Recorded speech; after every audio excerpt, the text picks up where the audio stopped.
Notre Dame de Paris, also known as The Hunchback of Notre Dame, by Victor Hugo. Narrated by Robin Nixon. Book 8, Chapter 1. The Crown Changed into a Dry Leaf. Gringoire and the entire Court of Miracles were suffering mortal anxiety. For a whole month they had not known what had become of La Esmeralda, which greatly pained the Duke of Egypt and his friends the vagabonds, nor what had become of the goat, which redoubled Gringoire's grief. One evening the gypsy had disappeared, and since that time had given no signs of life.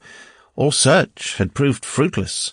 Some tormenting bootblacks had told Gringoire about meeting her that same evening near the Pont Saint-Michel, going off with an officer.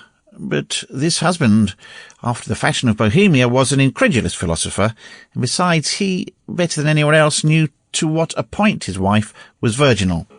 He had been able to form a judgment as to the unconquerable modesty resulting from the combined virtues of the amulet and the gypsy, and he had mathematically calculated the resistance of that chastity to the second power.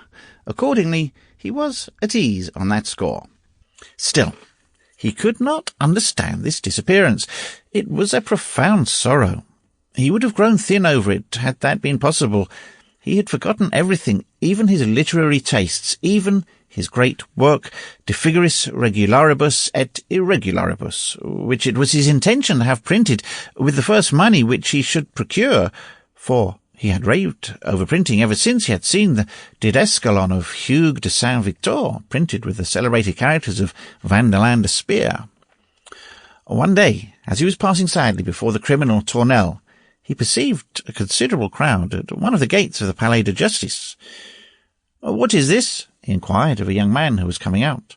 "I know not, sir," replied the young man. "'Tis said that they are trying a woman who hath assassinated a gendarme. It appears that there is sorcery at the bottom of it. The Archbishop and the official have intervened in the case, and my brother, who is the Archdeacon of Josas, can think of nothing else.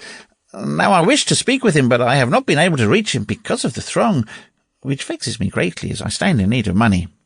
"Alas, sir," said Gringoire, "I would that I could lend you some, but my breeches are worn to holes, and 'tis not crowns which have done it."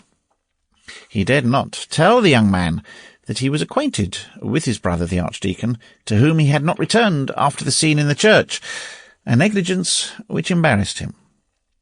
The scholar went his way, and Gringoire set out to follow the crowd, which was mounting the staircase of the great chamber. In his opinion, there was nothing like the spectacle of a criminal process for dissipating melancholy so exhilaratingly stupid. Sample complete. Ready to continue?